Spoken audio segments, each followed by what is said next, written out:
नांदेड़ में एक ढोंगी बाबा के खिलाफ कम उम्र तालिबा के साथ जिनसी हिरासानी का मामला दर्ज हुआ है। नांदेड़ में सनसनीखेज मामला सामने आया है। एक ढोंगी बाबा साबिर इशाती ने एक मासूम लड़की से जिनसी हरासानी की।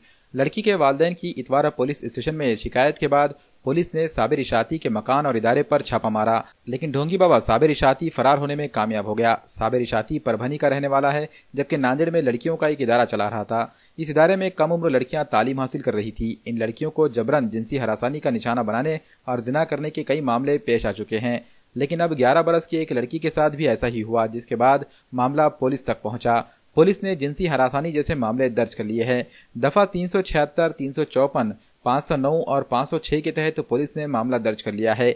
डीवाईएसपी विजय कृष्णा यादव, एपीआई शिवाजी डोईफोड़े, पीएसआई पीए गर्जे और खातून पुलिस एपीआई गज भारे ने मौके वारदात का मुआयना किया। इस मामले में एक टीम तश्कील दी गई है, जिसने मामले की जांच शुरू कर दी है। लड़की का बयान नोट कर लिया गया है। मामले की मजीद जांच जारी है।